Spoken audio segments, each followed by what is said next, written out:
Hola, hola, ¿qué tal? Bueno, hoy es domingo 10 de marzo, son las 5 de la tarde en Buenos Aires y las 21 horas en Madrid. Hoy estaré con una arquitecta de La Coruña, hoy estaré en Galicia. Ella es Nuria Prieto, así que ahora mismo la invito a Nuria, un segundo.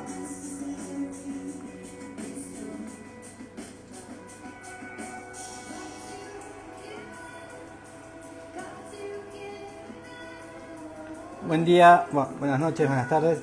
Ahí ya le mandé la invitación a Nuria Prieto, quien será la arquitecta de hoy. Ella es de La Coruña, de Galicia, de España. Ahí se conectó. Ahí te mando la invitación para transmitir juntos.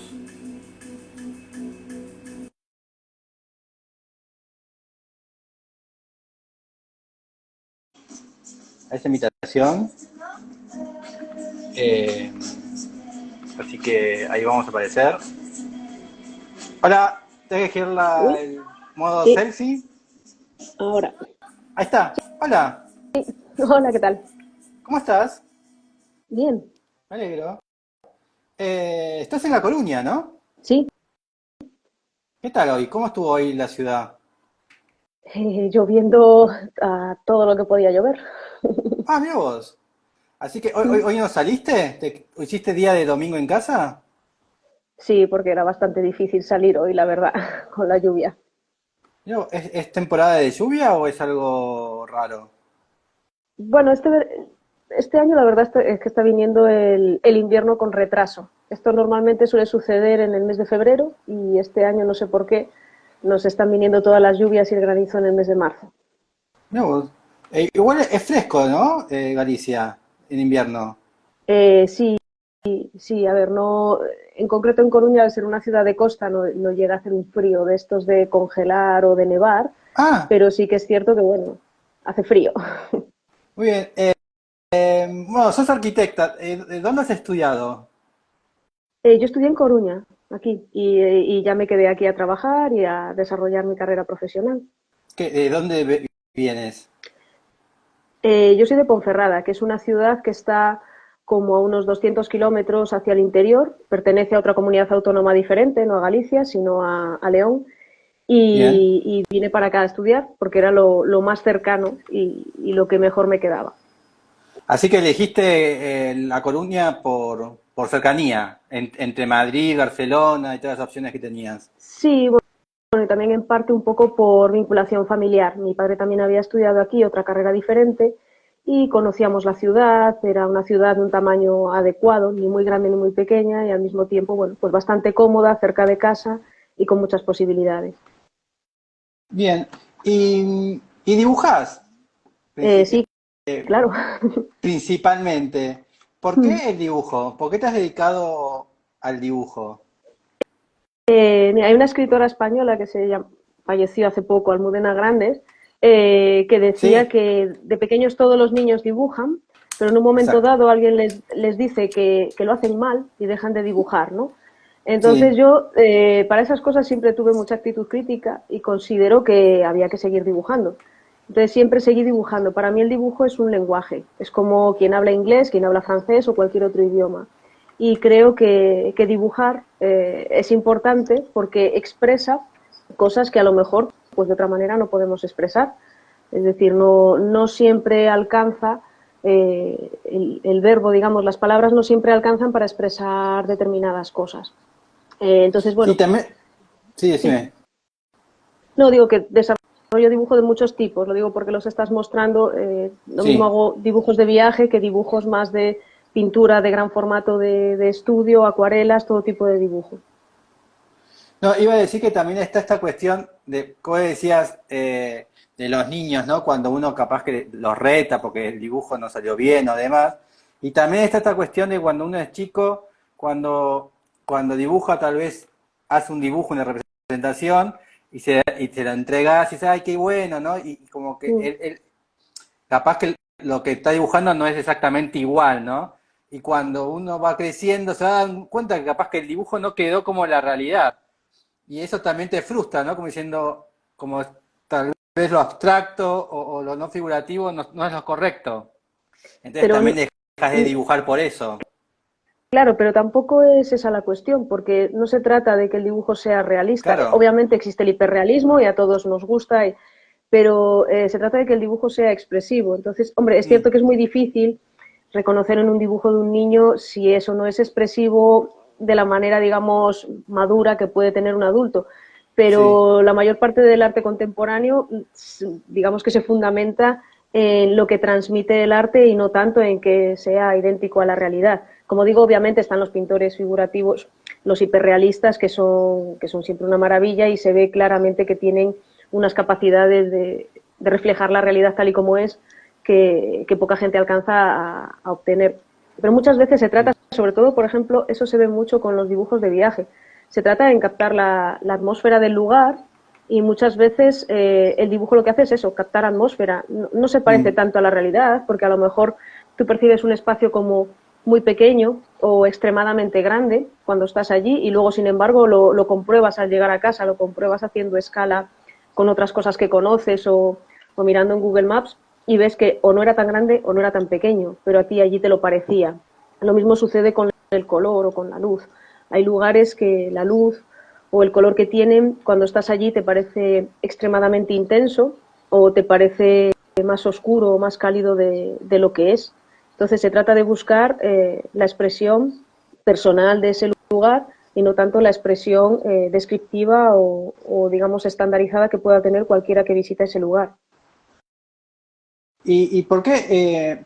Porque uno, bueno, estás frente al dibujo o empezás a dibujar, vos tenés varias herramientas o posibilidades, ¿no? Mm. Como, bueno, quiero ser abstracto, quiero ser concreto, quiero ser realista, ¿no? Quiero ser expresión. Y vos parecés como que querés ser realista, ¿no? Como que querés captar.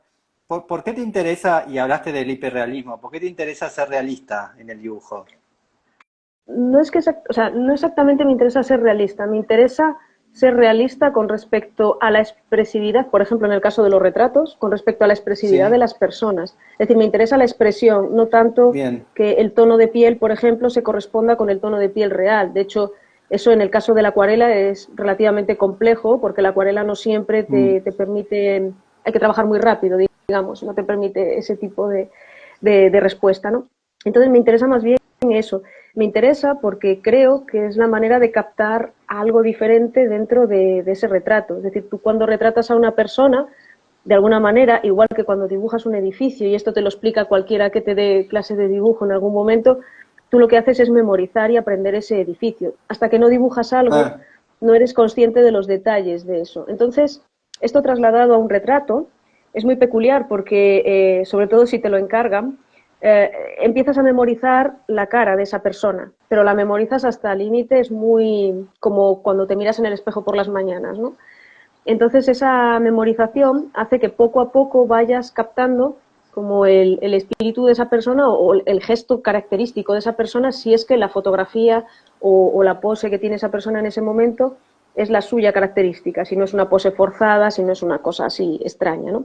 Entonces, lo primero es buscar esa expresión característica de esa persona y lo siguiente es intentar reflejarla mediante el dibujo y luego mediante el color, claro.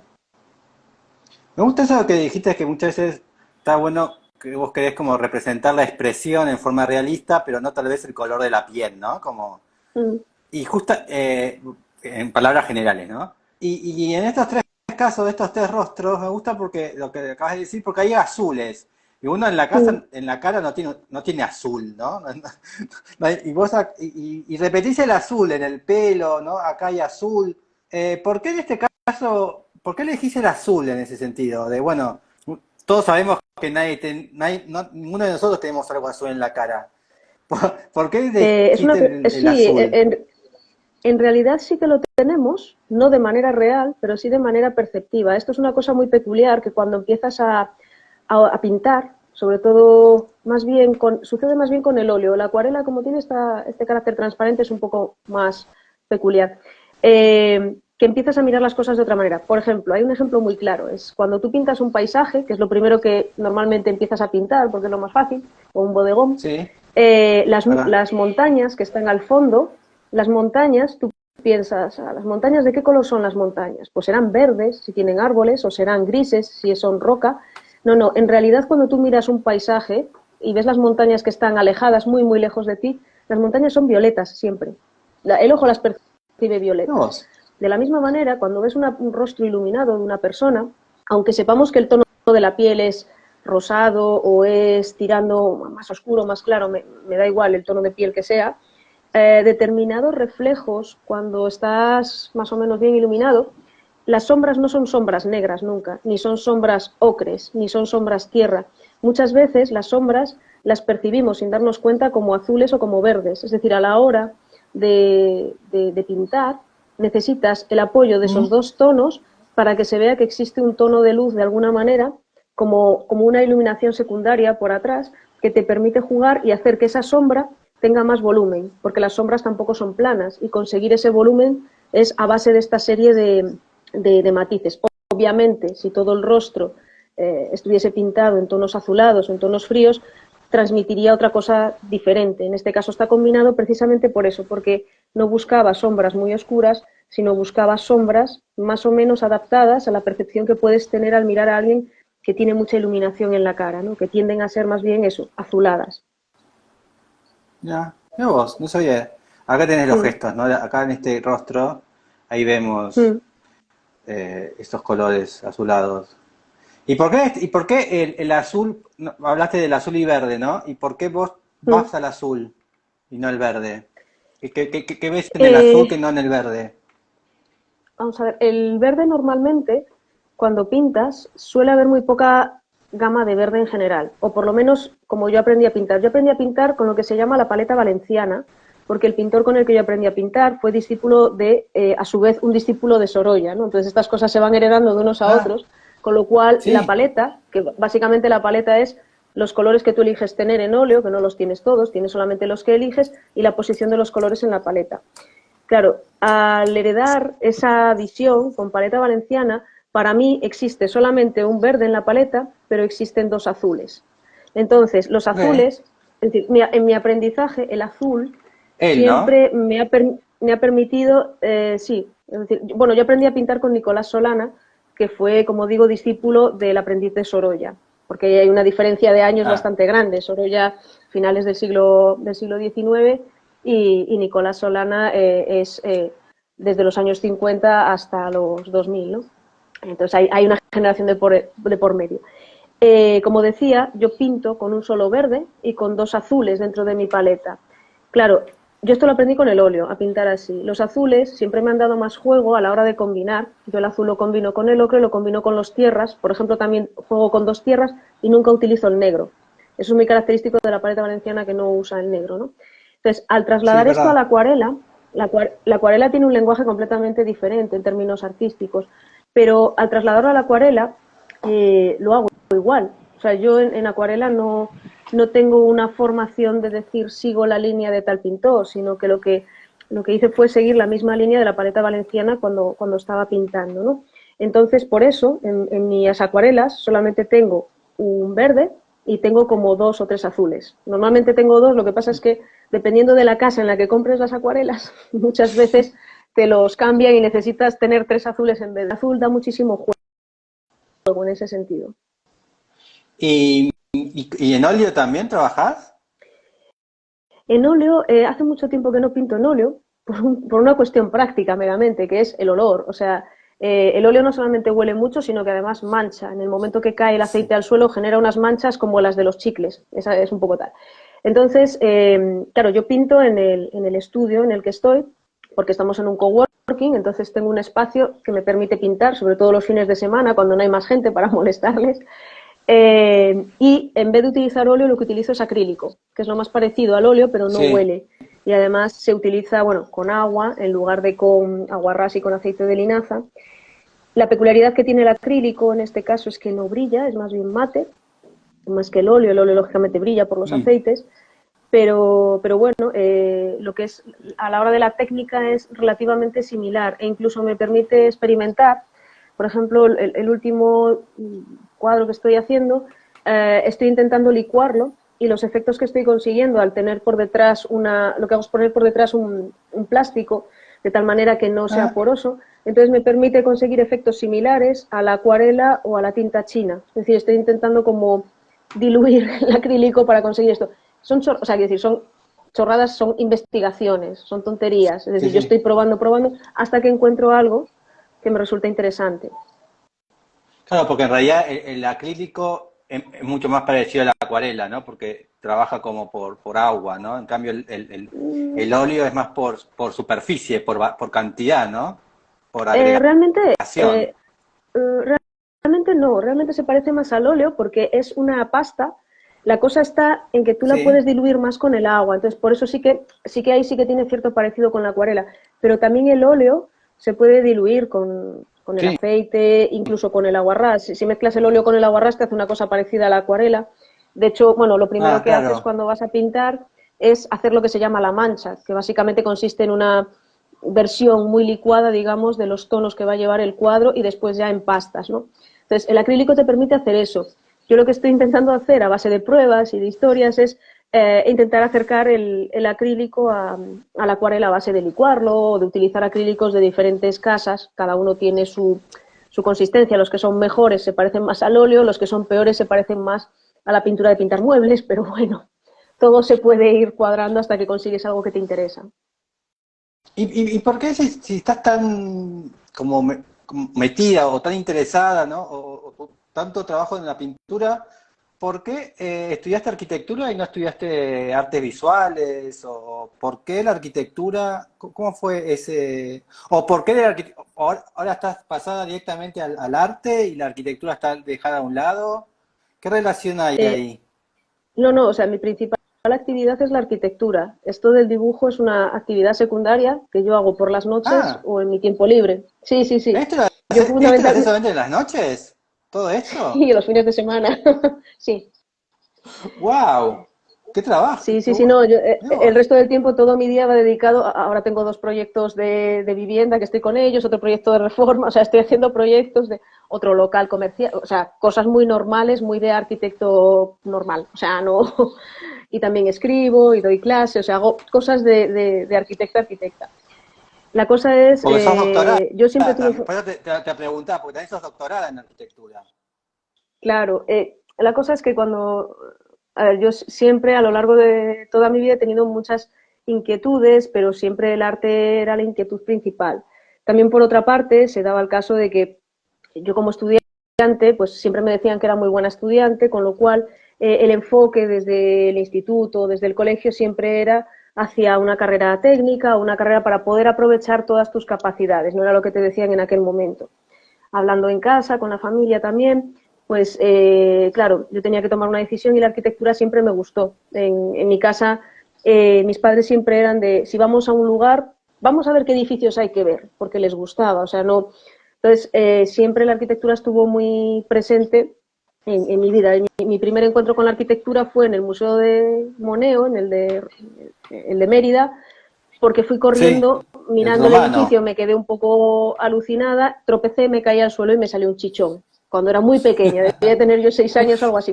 Y mis padres se habían empeñado en hacer un viaje hacia Extremadura porque les apetecía ver Extremadura y acababan de inaugurar el edificio. Ah, pues vamos a verlo, que es muy bonito. Y efectivamente, bueno, pues ahí. Entonces, bueno, siempre ha estado muy presente, pero también siempre ha estado muy presente el arte. Entonces, a la hora de decidir carrera, lógicamente elegí arquitectura porque combina esta parte técnica, pero también te permite ser creativo.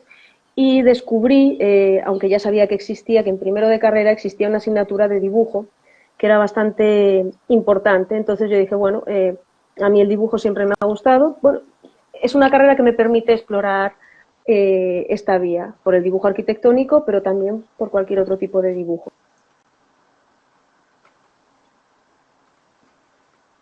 Bien. Bueno, acá tenemos algo que... contarnos qué es esto. Esto es Estos construyendo una son, nube, ¿no? son inflables. Esto es porque, bueno, mi tesis doctoral es sobre un arquitecto español que se llamaba José Miguel de Prada Pool, que es el primer arquitecto que introduce la contracultura en España, lo cual fue una tarea muy difícil porque en España había una dictadura militar, entonces Sí. bueno, era complicado de repente hablar de algo que fuese contracultura, o sea, ya por definición no te iban a dejar proseguir, digamos, el discurso que tenías. Y dentro de esa contracultura que él desarrollaba, empezó a construir inflables, cosa que pues en los movimientos contraculturales de los años 70 de Norteamérica o de Francia o de Inglaterra eran muy comunes. Todo el mundo conoce a Archigram, todo el mundo conoce a Ant Farm, Sí. digamos que son muy populares, ¿no? Entonces él empieza a construir esto en España. Vale, yo desarrollé mi tesis sobre eso y años después escribí un libro de arquitectura para niños, que básicamente consiste en juegos pequeñitos para hacer con cosas que tengas por casa. Entonces, uno de los juegos que aparece en ese libro es un inflable, porque un inflable autoconstruido es muy fácil de hacer. Teniendo plástico y teniendo cinta americana, lo haces súper rápido, ¿no? Sí. Entonces, a partir de ahí, empecé a realizar, junto con Luis Santalla, muchos talleres de arquitectura para niños. Y los inflables les encantan. O sea, es lo que más, de todos los talleres que hacemos 2 o 3 tipos, este es el que más les gusta. Porque es muy fácil, conseguimos plástico de colores, es un plástico sencillo, es el de las bolsas de basura, lo pegamos con cinta, la cinta transparente esta de embalar cajas, sin más, y claro, en el momento en el que enchufamos el ventilador, alucinan porque ven que lo que ellos han construido, porque obviamente son ellos los que pegan las cosas, los que recortan el plástico con nuestras indicaciones, cuando ponemos el ventilador y ven que eso se infla, que alcanza como 2 o 3 veces su tamaño, porque claro, son niños, son pequeñitos, y que además pueden entrar dentro y que es divertidísimo porque está lleno de colores, porque pueden correr, porque le pueden dar golpes y no se rompe, ¿no? Y porque les encanta. Y además, en el caso del inflable, es un taller de arquitectura que no necesita tener grandes conocimientos, con lo cual vale para niños muy pequeñitos, porque entienden muy fácil lo que es construir y entienden muy fácil lo que es hacerte tú tu propio inflable y cómo funciona el tema ese de meter aire a una construcción que se infle y que eso resista, ¿no? Entonces la parte esa como de estructura y de construcción de manera intuitiva la aprenden muy fácil. Los mayores, lógicamente, les explicas un poquito más, a los pequeños, pues con la parte de construcción más o menos lo suelen pillar. Y que me imagino que se deben enganchar enseguida por el hecho también de, bueno, estoy construyendo algo en el cual después también voy a jugar y voy a compartir con mis otros Claro, amigos, ¿no? Eso los debe volver locos también. claro, normalmente lo que hacemos a la hora de planificar el taller, si el taller dura 2 horas, lo que planificamos es que la construcción dure 1 hora y que la otra hora sea para que ellos jueguen. Claro. Y se lo pasan pipa porque descubren que han construido algo que les permite estar dentro, jugar, o sea, para ellos es fabuloso, es como el sueño de hacerte una cabaña en el árbol que todos hemos tenido de pequeños, ¿no? Y luego además, bueno, en este caso les ponemos también ventanas, entonces se pueden asomar. Sucede un fenómeno muy divertido y que a mí me gusta mucho, que es una vez que han entrado los niños en el inflable y llevan un buen rato jugando, los papás y las mamás empiezan a tener como cierta curiosidad, o los acompañantes, a veces no son sus padres, sino que son hermanos mayores o familiares, ¿no? Empiezan a tener cierta curiosidad de cómo va el tema este, y yo les digo que pueden entrar. O sea, que realmente, o sea, si entro yo, o sea, puede entrar cualquier persona de cualquier tamaño, ¿no? Y una vez que entran los adultos, les encanta. Y luego son los adultos los que no quieren salir, porque es un espacio tan singular y tan alejado de todo lo que estás acostumbrado en el día a día, que son espacios más bien ortogonales, más reglados, les encanta también, ¿no? Y entonces salen fascinados, salen como en un estado como de regresión a la infancia y de valoración otra Claro. vez de la parte esta del juego, del color, ¿no? Acá están los elementos, ¿no? Con este también ventilador, ¿usás? ¿O es un Sí. modelo de esquema? No, eso es el inflable una vez lo recogimos. Ese paquete que hay ahí mide, creo recordar, como 60 centímetros por 40 centímetros y tiene un espesor de unos 5 o 10 centímetros. Eso es un inflable de 25 metros de largo, que es ese que salía grande. Y el Wow. ventilador es un ventilador normal. Lo único que tiene que ser es un ventilador de suelo, no vale de los que tienen pata, ¿no? Es verdad que ese ventilador es más o menos industrial, es decir, tiene mucha potencia, pero la potencia es un poco irrelevante porque simplemente es que tardará más en inflar. Nosotros hacemos una cosa con los niños también que es que cronometrar cuánto tarda en inflarse, lo ponemos a máxima potencia del ventilador y aproximadamente los ponemos a contar, ¿no? Que cuenten en alto, ¿no? Y más o menos en 1 minuto o 2 minutos está completamente inflado y ahí es cuando alucinan, porque claro, se dan cuenta de que se construye en 1 minuto el bicho.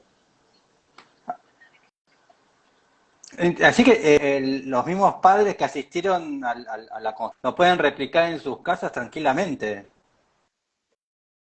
Sí, de hecho, como decía en el libro que hice de arquitectura para niños, están las instrucciones y más o menos el material que necesitas, pero bueno, los que vienen al taller ya se fijan y además te preguntan, ¿y esto lo puedo hacer en casa? ¿Tienes bolsas de basura?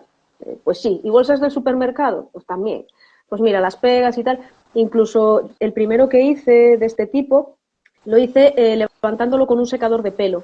Con un secador de pelo también se puede, si es un secador Dios. de pelo más o menos potente y si solamente es una bolita pequeñita, se puede llegar a hacer, es decir, una bolita pequeñita, pues como la que puedes hacer en una habitación de un niño, digamos. Si es una cosa más grande, es decir, estos inflables, algunos lo hemos montado en el exterior no es aconsejable por el viento, pero alguna vez lo hemos montado, es bastante divertido. Tanto el proceso como verlo Bien, sí, me allí, o sea, imagino. es muy, muy gracioso. Mm. Y por último, ¿esto qué es? Esto fue, bueno, esto es la Escuela de Arquitectura de Coruña, la ETSAC. La ETSAC desde Sí, el año 2009 más o menos, 2008-2009, no recuerdo bien, realiza una fiesta que se llama FETSAC, es la fiesta de la Escuela de Arquitectura, ¿no? Entonces, normalmente es una fiesta que está genial porque suelen traer mucho contenido cultural y son los alumnos los que lo organizan, los que se encargan de decidir a quién quieren traer, de cómo organizarse y todo esto, ¿no? Y no solamente traen conferencias y organizan actividades, por ejemplo, hacen un Jenga, pero tamaño real, que hay que ponerse casco y todo, o de repente colonizan la escuela con otras cosas, se ponen a desarrollar cosas para jugar dentro de la escuela, para hacer... Y son muy creativos, ¿no? Y cada año tienen pues su temática y sus cosas. Y el año pasado me llamaron porque querían hacer algo con un inflable. Querían hacer un taller, pero también algo que se relacionase con la imagen que ese año iba a tener la fiesta, ¿no? Entonces les dije, si queréis, hacemos un inflable gigante, una bola gigante, para colocar en el patio de porque la escuela tiene un patio que además lo acaban de cubrir, antes era abierto, ahora es cubierto, ¿no? Entonces, bueno, los propios alumnos conmigo estuvimos construyendo lo que es esa bola gigantesca y la colgamos del patio de la escuela y el día de la inauguración la inflamos y bueno, la cosa pues es bastante llamativa porque estabas en la sala de la inauguración y lo que veías a través de las ventanas era una bola gigantesca amarilla. Después hicimos un taller, nuevamente con Luis Santalla, hicimos un taller para un inflable que luego utilizaron como sala de estar, digamos, para los conciertos de música que organizan dentro de la escuela. Organizan conciertos de música con gente que se dedica a la música dentro de la propia escuela, ¿no? Entonces, bueno, lo utilizaban un poco pues como sala de estar, se metían allí dentro con la bebida, o salían, o estaban allí dentro tumbados. Bueno, lo utilizaron un poco para eso. muy bien. Y vamos a empezar con las preguntas. Mm, Yo te mandé 100 preguntas, tenés que elegir 10. mm. Arranquemos, a ver. Sí, voy diciendo yo las preguntas o... Sí, decime las preguntas y la respuesta y ya así arrancamos. Vale. La primera era un edificio clásico. Pues un edificio Sí, clásico, yo diría la Mezquita de Córdoba, que está en España, en la ciudad de Córdoba. No es un sí, edificio clásico al uso, como decir a lo mejor el Partenón o el Panteón de Roma, pero sí que es un edificio que por sus características de iluminación y por toda la historia y lo que le sucedió después, que fue que básicamente le encajaron una catedral cristiana en el medio, es muy peculiar, es un ejemplo sí. de metamorfosis, es un ejemplo de iluminación y yo creo que es un edificio que cuando se visita no deja indiferente a nadie. La gente suele ir, Ahí quien no está. lo conoce suele ir pensando que se va a encontrar con una mezquita, obviamente es una mezquita, pero la visita al interior, la iluminación de este tipo de templos, siempre con sus dorados y todas sus arquerías repetidas, esa suerte de repetición, la verdad es que es bastante impresionante. Y bueno, la incursión de la catedral en el medio también es muy peculiar, ¿no? Además, cabe destacar que es el edificio más antiguo de España en funcionamiento. Nunca ha dejado de funcionar como templo religioso, a pesar de estos cambios. Y bueno, tiene anécdotas interesantes, como que no conseguían que se fuesen las golondrinas del templo y estaban estropeando la cubierta. Entonces un cura decidió hacer una misa para hacer que las golondrinas se fuesen, ¿no? Y claro, obviamente eso no funcionó porque las golondrinas estaban allí porque sí. Y la razón que dieron es que, claro, es que la misa la dimos en latín y las golondrinas no entienden latín, ¿no? Entonces, bueno, está lleno Qué como genial. es tan, tiene una vida tan larga, está lleno de anécdotas interesantes, además tiene muchas connotaciones perceptivas del tipo el olor de los naranjos del patio, el sonido del agua, porque tiene un sistema de regadío en el patio bastante singular. Todo esto hace que se convierta en una obra de arquitectura total, clásica y que merece muchísimo la pena visitar, sobre todo para el que nunca haya estado en ella. Es realmente una experiencia maravillosa. Mm, No sabía esto que es el primer edificio de antigüedad de su uso. Me sorprende eso. Pensé que había otras. Mirá vos. Y ahí no, está la lo razón que decías, ¿no? es, bueno, La iglesia católica que le sí, pusieron en el medio. Ahí está, mira. Diciendo está. es la, es la catedral, o sea, no solamente es una catedral, quiere decir, tiene como mucha entidad, ¿no? Esto es el empeño de... Hay otro edificio paralelo a esto en términos de historia, salvando muchísimo las distancias en este caso, que es la Alhambra de Granada. La Alhambra de Granada, el Palacio de Carlos V, es un poco la misma situación. Es como quiero meter un edificio cristiano en medio de un Mm. edificio de origen musulmán, ¿no? Bueno, y los artífices son los mismos, digamos. Es una manera de conquistar culturalmente la identidad de un lugar, ¿no? Entonces, bueno, esto en España ha sucedido a lo largo de la historia, porque es un país con historia muy larga, hay mucha mezcla de culturas y todo esto, pero en la mezquita de Córdoba, además de todo eso, la parte histórica, que es la que a la gente le suele interesar, tiene, como digo, toda esta parte perceptiva de la luz, del efecto de los brillos, de los reflejos de colores que se reflejan en el suelo, pero al mismo tiempo es una mezquita, lo cual es extraño. Si has visitado una mezquita, la mezquita es raro que tenga vidrieras de colores en muchos casos. Las mezquitas, al menos las más próximas al Mediterráneo, ¿no? Las iraníes son diferentes, pero este tipo de aspectos la hacen un edificio realmente singular y de verdad una experiencia o sea, completamente recomendable su visita.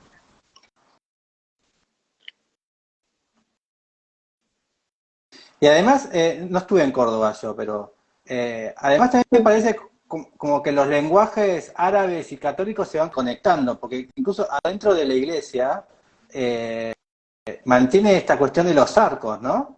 Pues bueno, capaz que era la preexistencia, ¿no? Siguen. Ah, sí, bueno, cambian dos cosas fundamentalmente. La primera es la orientación. La mezquita está orientada con su quibla hacia la Meca, mientras que la catedral está orientada a este-oeste, por, bueno, Claro. cuestiones culturales referentes a las propias religiones, ¿no?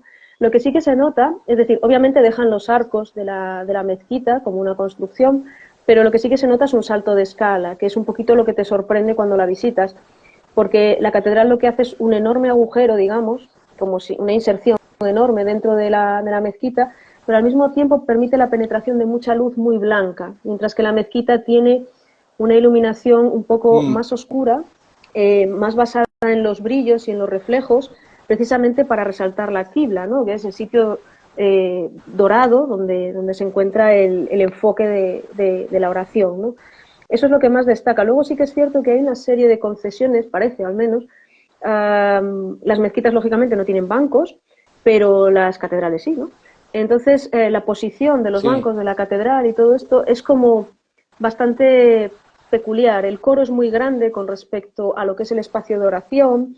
Hay una serie de respetos ahí extraños que no se entiende muy bien por qué razón, si hicieron. Esto alguien, un historiador seguramente que lo explicaría infinitamente mejor que yo, pero a nivel arquitectónico lo que te sorprende es eso, el cambio de escala y la presencia, ¿no?, de un espacio completamente, aparentemente diáfano, pero que está poblado por una especie de bosque, digamos, de columnas de mármol que componen la estructura de la mezquita.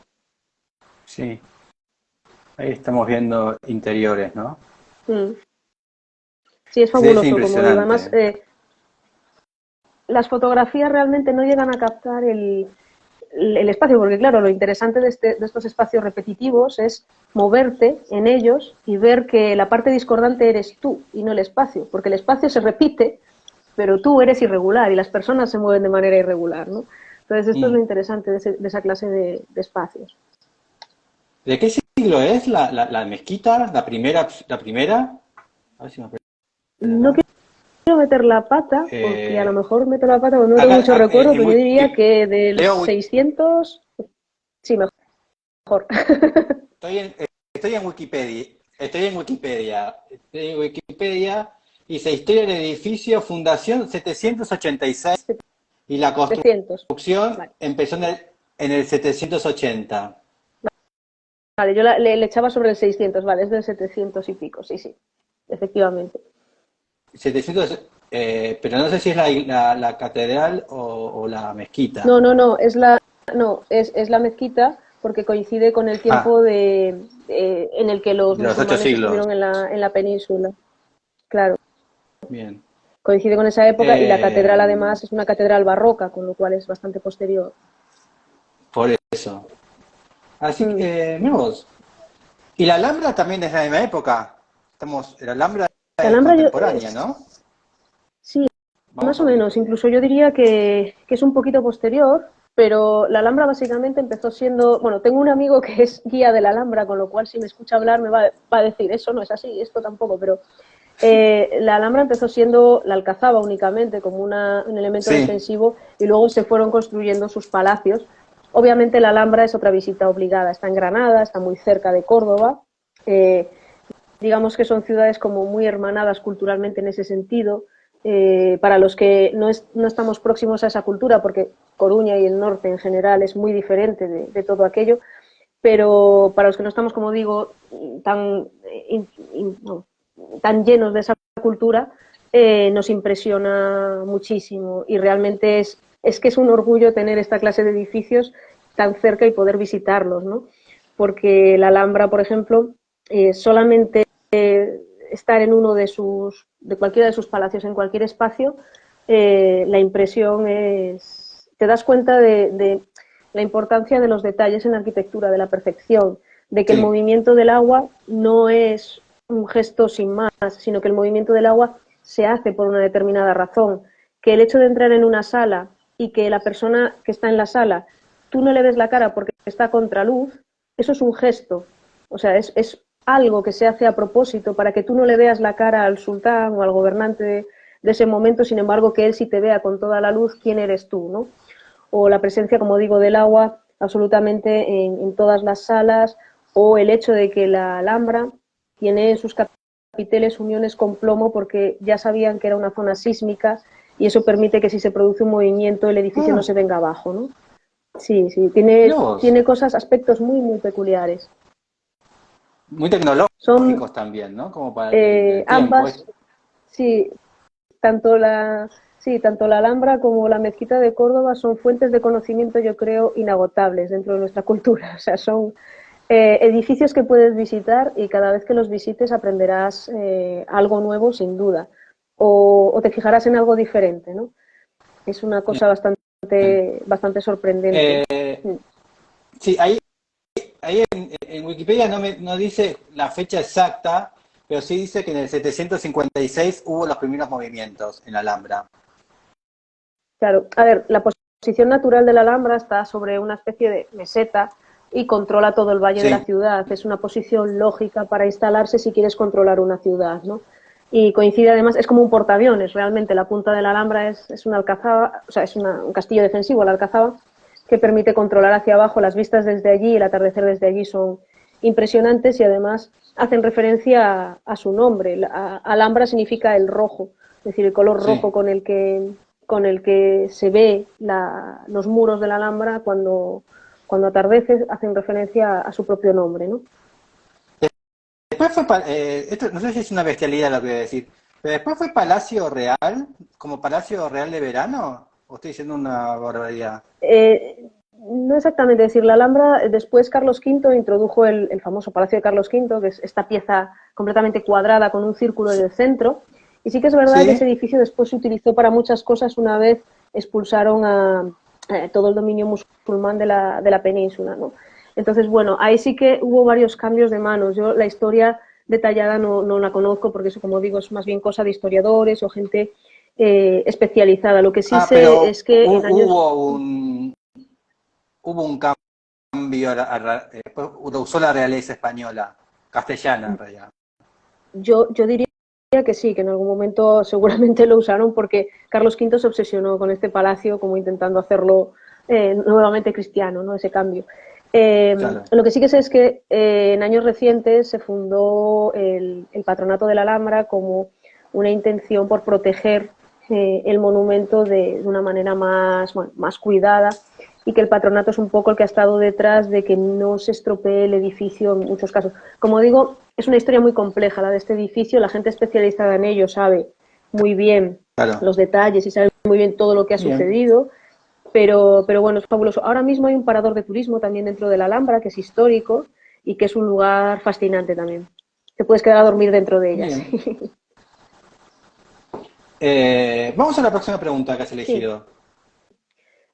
Casi las dos siguientes las voy a unir porque tienen que ver con los libros. Uno es el libro que estoy leyendo o que voy a leer ahora mismo en breve y otro es el libro que regalaría.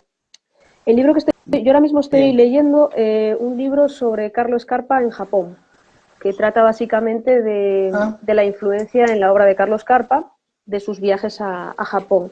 Pero en cuanto me lo termine voy a proseguir con el que tenía antes, que es la biografía de John Cleese, el de los Monty Python, que es un libro bastante entretenido y que no tiene nada que ver con esto, ¿no?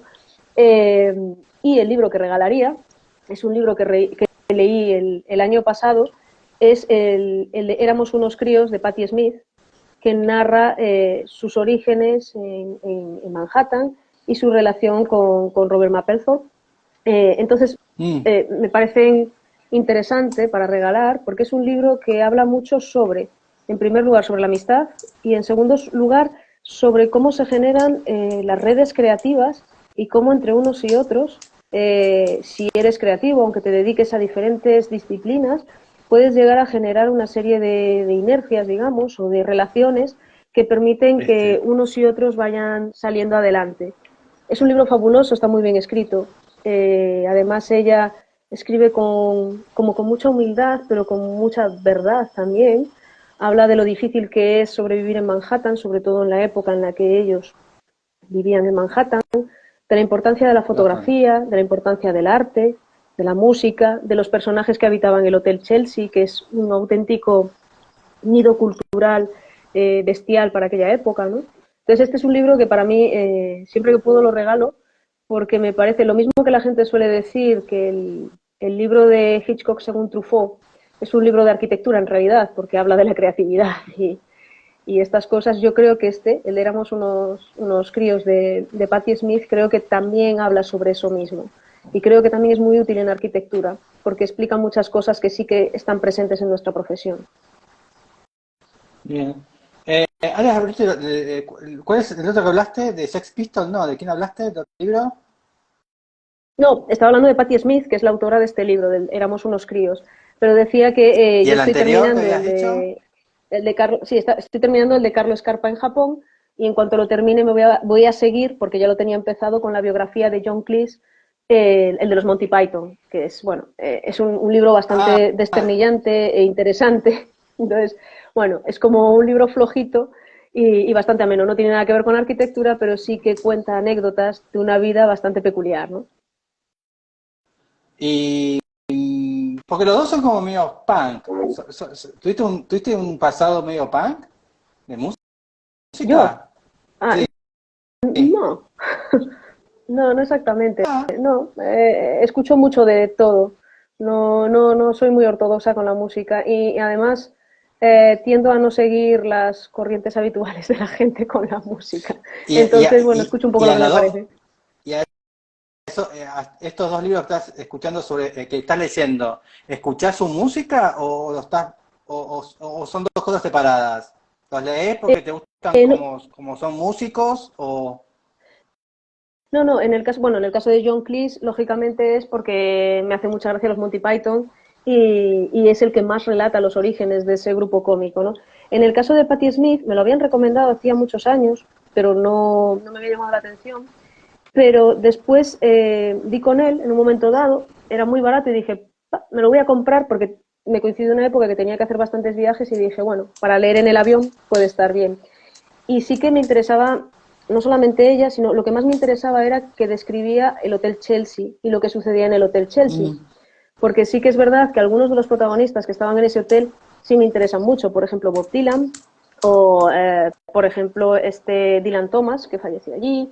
Bueno, una serie de personajes que pasaron por allí. Toda la mítica, digamos, este, relacionada con el Hotel Chelsea me interesa. Sí, ahora está reformado y se puede volver a dormir en él. Hace unos, cuando ella lo relata era bastante diferente.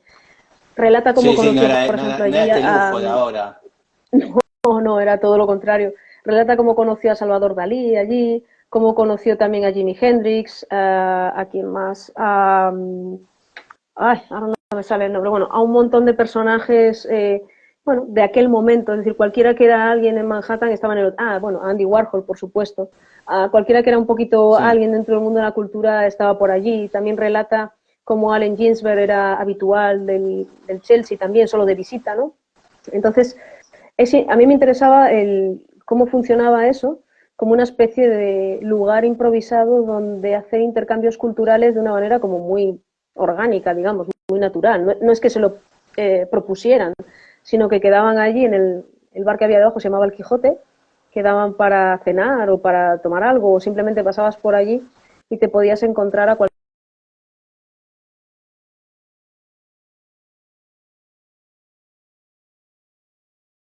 Y el libro pensando más bien en eso, pero luego descubrí que Patti Smith bueno, tiene una sensibilidad bestial. Obviamente había escuchado alguna de sus canciones, pero no sabía que tenía esa capacidad, ¿no?, para la narración, para escribir, para la poética. Y es muy bonito también el dibujo biográfico que hace de Robert Mapplethorpe. Mm, Se querían mucho. Él es un excelente fotógrafo, eso todo el mundo lo sabe. Buscaba el negro sí, absoluto en sus buenísimo. fotografías, ¿no? Y fue muy influyente, sí, sí. Y el relato que ella hace de él, la verdad es que es magnífico porque habla de cómo es la creatividad de él, cómo él ve la creatividad de ella, cómo se apoyan a pesar de todo. Es fantástico el libro. Realmente para regalar me Está. parece un muy buen regalo. Ya tenemos a Mm. Robert. ¿Has visto alguna fotografía presencial No, nunca las he visto bueno, quizás haya visto alguna en en un algún museo o museo algo? y ahora no tengo memoria. Claro, probablemente en el MoMA o en algún museo de estos un poco tal, seguramente habré visto alguna o en alguna exposición colectiva en la que Ah, aparezcan. De hecho, vi hace poco una que era estas. personajes relacionados con Andy Warhol y seguramente estaba él, Ah, pero fue antes de leer el libro y no lo tenía tanto en el radar. O sea, sí que sé quién es, pero no lo recuerdo, ¿no? sí, tenía tiene una serie de flores que son hermosas, que son estas Mm. orquídeas, además de las de celebridades, ¿no? Sí, sí, pero bueno, Después de estas. el tratamiento del blanco y negro que hace él es Es impresionante. O sea, hermoso. el fondo negro o el blanco, claro, los blancos absolutos o los negros absolutos en sus fotografías son impresionantes, ¿no? Es una cosa Mm. bastante llamativa. Entonces, es verdad que en el libro explica cuáles eran los intereses de él al principio, lo que recortaba de las revistas, los cuadros que le interesaban, las obras de arte. Entonces, todo eso te da una idea, si conoces su obra, o la vas mirando en paralelo mientras lees el libro, de lo que vendría después y entiendes determinadas cosas, ¿no? O la fascinación que le causó la película Cowboy a medianoche. Claro, entiendes después muchas Ah, ¿en cosas de su serio? vida y de su estética. Mm. Es muy buena esa película, es muy linda. Pues a él le causó una fascinación especial, no solamente por la Sí, cercanía, es decir, vivía en la misma ciudad, sino además por los personajes, por una serie de razones. Bueno, hay películas que impactan, ¿no? Bueno, pues a él impactó esta. Y bueno, de eso lo explica en el libro ella, ¿no? Como testigo directo del cambio que sufrió el fotógrafo al ver esa película y al transformar su vida, ¿no? Es muy Esta es. interesante. Sí, esta es buenísima esta película. Sí, Dustin Es Hoffman con el papá hace un papel de. Sí, con de el papá de Angelina Angelina Jolie. Jolie, sí, sí, sí. Eso sí, No, es fantástica la película. Es verdad que mis referencias es siempre muy triste. son muy raras, pero es buenísima. Él es Sí, esta es genial. muy... mm. John Boyd Lo hacen muy bien los dos. es muy Y buena en esta película. John Boyd, sí. Sí, Lo cierto es que es una película que es dura, o sea, hay que saber verla.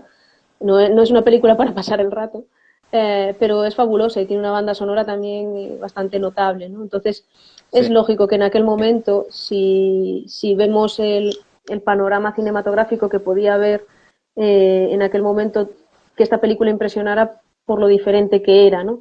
Es decir, si no conocías a John Boyd de Deliverance es una película bastante bestial, muy violenta, previa a esta, que hizo John Boyd. Si no conocías a John Boyd de esa película, en esta ya te queda claro la capacidad dramática del actor y del personaje, ¿no? Sí, porque en realidad acá creo que John Boyd en este caso, él era un chico texano, llega a Nueva York en Mm, colectivo, todo feliz, pensando que iba a ser mm, ultra famoso, ¿no? Como músico, y termina sí, prostituyéndose para señoras de Nueva York. Y Dustin sí. Hoffman era como un actor que tampoco quería ser actor y estaba ahí tratando de lograrlo.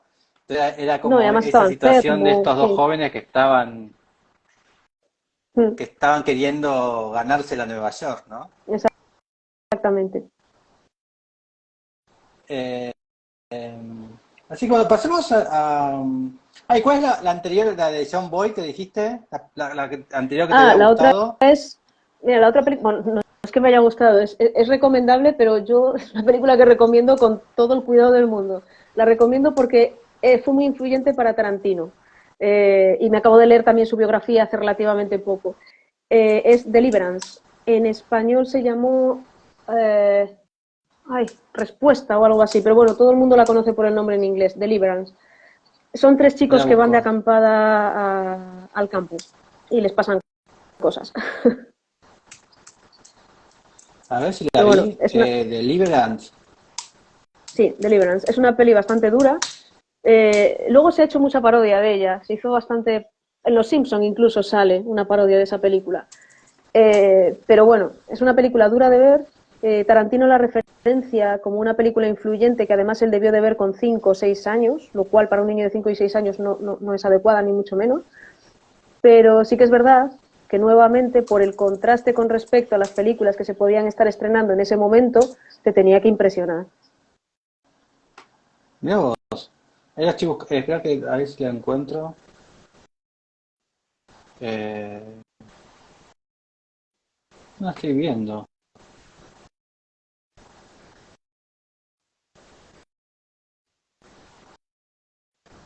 Me sale. Apuesta fatal no es. No, no, Deliverance se escribe, o sea, es Deliverance en Sí. deletreado Ah, a ver si pongo. A ver. con V. Deliverance. Deliverance. Acá está. Ahí la Mm. vi. Pero no me aparecen fotos. Me aparecen fotos de él recibiendo premios. A ver. No, no me aparece. Me imagino que porque Mira en su vos. momento fue calificada como una película que no se podía ver de cualquier manera, ¿no? Es bastante ¿Sí? violenta en algunos aspectos, sí. No mucho, tiene... En castellano se llamó Defensa, es verdad, no Respuesta, Defensa. Pero bueno, nadie la conoce por ese nombre, Ah, básicamente. bien. Bueno, pasemos a la próxima. Sí, Acá te dice que sí. ganó un Oscar, John Boyd. Hoy son los Oscars. ¿Sos de ver los Oscars? ¿Estás Sí, pendiente de los Oscars ah, de hoy o no? a ver, a mí me gustaría verlos, pero por el horario no los suelo ver porque son cuando toca dormir, con lo cual. Pero sí que soy de esas personas que al día siguiente lo primero que hace es mirar qué es lo que ha ocurrido y bueno, esas cosas. Sí, sí me gusta mucho el cine en general. Entonces, de hecho, la siguiente pregunta es la película americana, o sea, Sí, porque sí que me parece interesante hablar de cine. Sí, sí. bien. ¿Y cuál es?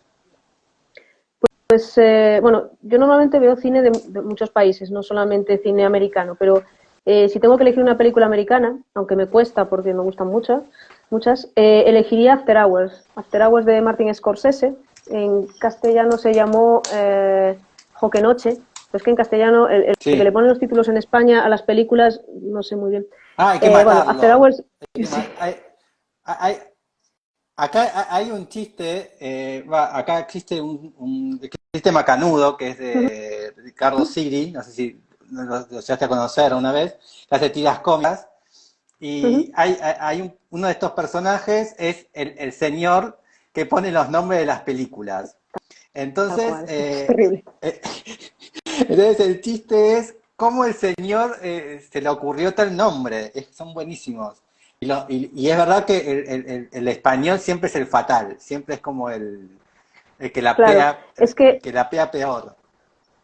justo After Hours, además, en concreto, es una película, a ver, está calificada como comedia. Es verdad, a mí no me gustan las etiquetas, yo creo Es, que por eso me gusta esta película, Así porque se está llama, calificada como ¡Jo! comedia. Qué noche! Jo, qué noche, claro, Jo, qué noche, en castellano te da a entender que es divertidísima, que es una peli de slapstick, que va a estar todo el rato dándose golpes y divertida. No, o sea, es una comedia, pero es una comedia al estilo de Martin Scorsese, es decir, es una comedia Sí, muy negra y muy con una serie de cosas. Es decir, básicamente la comedia pivota en torno al protagonista, que es Griffin Dunne, y que es un actor que tiene una capacidad bestial para la interpretación a través de sus gestos, de su gestualidad. Sería un poquito como Peter Sellers en ese sentido, tiene una gestualidad muy llamativa, ¿no? Pero aunque es una comedia, bueno, un poco peculiar, pero te mantiene todo el tiempo viendo qué sí, es lo que le va a ocurrir a este pobre hombre en la siguiente escena, ¿no? Porque le va pasando una cosa tras otra a lo largo de toda una noche y nuevamente también retrata un poquito el Manhattan de los años 80, del año 85. De hecho, ahí se sí, ve muy bien el Soho del año 85, se ve muy bien cómo funcionaba en aquel momento las dinámicas de la ciudad. Y como digo, el personaje es fascinante. O sea, como a mí este actor me gusta mucho, es verdad que no ha hecho muchas películas, eh, así tiene esta y El hombre lobo americano en Londres, que también está muy bien. A mí me hace sí. gracia en las dos. O sea, cada vez que le veo su cara, en cualquiera de las dos me hace reír solamente con verle la cara, ¿no? Me parece muy bueno. Y esta película en concreto me gusta por muchas razones. La primera es que sí que yo la entiendo como comedia, hay mucha gente que no, porque es, como digo, es un poquito negra. Me gusta mucho cómo retrata los ambientes, tiene planos absolutamente fascinantes, como por ejemplo uno en el que tira unas llaves desde una ventana y la cámara sigue las llaves desde un plano que parece imposible. Yo a día de hoy creo que no sé cómo está hecho. Tiene mucho también de entender las relaciones humanas. Hay un momento dado en el que él se queda sin dinero para ir en el metro porque la tarifa nocturna es un poquito mayor y cómo se ve en la cosa de tener que pedirle a alguien dinero sin parecer un pirao, ¿no? O sin parecer una de estas extrañas criaturas que andan por la noche en determinados barrios, ¿no? Entonces es muy divertida toda la serie de situaciones y casualidades en las que se ve envuelto el personaje y también tiene mucho que ver con lo que es la vida en realidad. O sea, con que muchas Sí. veces hay situaciones que se te presentan y no sabes muy bien cómo y acabas saliendo de ellas un poco por la tangente. Y bueno, son de esas películas del Martin Scorsese del año 85 que son un poco más gamberras, que son más arriesgadas, como digo, en los planos, o de repente hay un enfoque, que además es él, hace un cameo él, en el cual enfoca directamente con un foco a la cámara, lo cual produce un deslumbramiento. Esa clase de cosas o de experimentaciones en el cine, yo creo que hoy en día cualquier productor te las tiraría, salvo que estés haciendo una peli de autor, ¿no? Y sin embargo en aquel momento eran posibles porque era el año 85 en el cual Martin Scorsese, como no era, hombre, era conocido, pero no era la persona consolidada que soy, le permitían hacer porque, bueno, no pasaba nada, ¿no? Entonces, eso es bastante interesante de esta película. Y, ¿Y el cine lo usa más para el dibujo o para la arquitectura? O a las dos usas el cine como referencia o como ámbito de creación? Un poco para todo. A mí el cine me sirve, o sea, el cine básicamente es que te cuenten una historia. Y si la historia está bien contada, tú la puedes aprovechar. Es como ver un cuadro que te gusta, que te transmite algo, lo que te transmite lo puedes aprovechar, ¿no? Sí que, sobre todo últimamente, como hay muchas películas que ponen mucho el dedo en la arquitectura, sí que, por ejemplo, uno ve Dune, ¿no? o ves cualquier película de Sorrentino, o bueno, y ves claramente que la arquitectura es un protagonista más. Entonces, obviamente, en esas películas te das cuenta que está viendo bueno, lo entiendes como un guiño hacia ti, que realmente no lo es, pero lo entiendes como un guiño, o que por lo menos el director ha tenido, bueno, pues una preocupación por el espacio arquitectónico, es decir, por la atmósfera del lugar, con lo cual ahí sí que te fijas en eso además. Pero, por ejemplo, en películas como esta, como After Hours, lo que prima es un poquito la interpretación del personaje y cómo transcurre la historia, ¿no? Cómo se van produciendo esos cambios de ritmo, estas cosas. Yo eso lo utilizo, por ejemplo, mucho para escribir artículos, porque si son artículos no técnicos, sino artículos de divulgación, este tipo de narrativas son muy buenas, porque digamos que en este caso Scorsese no suele escribir, normalmente escribe Paul Schrader, que es su guionista, pero Sí. son historias que están muy bien hechas, historias que están o sea, están muy bien contadas. Entonces, cuando tú quieres divulgar sobre un edificio o sobre una arquitectura, sobre una ciudad, es de la misma manera. Si a la gente no le cuentas la historia bien contada como tiene que ser, la gente no va a leer el artículo, no le va a interesar la arquitectura. Y a mí lo que me interesa es que la gente le interese la arquitectura, porque cuanta más gente Exacto. entienda o comprenda la arquitectura, tendremos mejores ciudades, porque la gente tendrá mejor criterio. Yo escribo mis artículos, otra gente escribirá los suyos, y entre todos se construye como esa especie de conocimiento para entender mejor las ciudades que nos rodean o en las que habitamos, ¿no? Me gusta mucho esto lo que acabas de decir, porque yo lo suelo hacer y decir, cuando a mí me preguntan referencias, yo muchas veces hablo de referencias que pueden ser o escritores, o pueden ser películas, o puede ser Mm. música, y te miran raro, ¿no? Como diciendo, no me estás diciendo Heidegger, no me estás diciendo ningún filósofo, ningún social, ¿no? Ya, Y, y muchas veces también lo que acabas de decir, ¿no? Saber contar una historia, en realidad, bueno, lo único que interesa es que la gente educarla o que se entere, ¿no? Y la forma más fácil, y el cine y las novelas, es el modo más fácil de transmitir un conocimiento al otro, tipo, del modo que ellos lo sí, hacen. El cine sí, es como si realmente te interesa llegar con un conocimiento o algo, el cine es como el aula más importante para ver cómo transmitir una idea. claro. Sí, además se trata de una transmisión sin pretensiones. Es decir, yo cuando hablo de que esto Claro. me puede influir más o menos para escribir un artículo, yo escribo los artículos sin ningún tipo de pretensión. No pienso que vayan a ser especialmente relevantes. Simplemente pienso que, bueno, pues me parece una manera de contar las cosas, ¿no? Lo mismo que otra persona tendrá otras u otras. De la misma manera, el cine, muchas veces hay películas que no tienen ningún tipo de pretensión. Es una película sin más, tú la ves, adquieres un Sí. conocimiento, te transmite una serie de emociones y ya está. No, no significa que esté hecha para ganar el Oscar o que esté hecha para No, ser no, claro. gran cosa, ¿no? Y después también, bueno, después el cine tiene todas estas cosas maravillosas que acabamos de decir, y después tienen cosas nefastas, ¿no? Como esta cuestión de que, ay, Mm, me tengo que casar con el hombre perfecto, con la mujer perfecta, ¿no? Esas claro. historias de cine. Bueno, contarnos algo de estas películas que decís, ¿por qué? ¿Qué cosas del cine en ese sentido has hecho? Tipo, un momento te has querido casar con el hombre perfecto, has querido estudiar la universidad perfecta. ¿Has tenido alguna de estas fantasías cinematográficas de comedia? No, no me sucede eso. Intento entender el cine con cierto criterio. De hecho, muchas veces tengo conversaciones con amigos sobre, por ejemplo, esta especie de ola que hay de censurar determinadas películas, ¿no?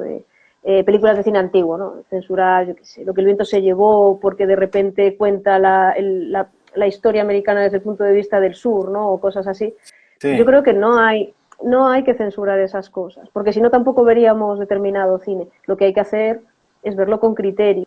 Entonces, si tú, por ejemplo, bueno, los adultos somos adultos y se supone que tenemos criterio, pero si tú le pones una película a un niño con unas determinadas características, lo que no puedes decirle es, no, no la veas, sino, si es adecuada para su edad, explicarle después por qué ahí la protagonista es una princesa que se casa con la bestia y no sé qué.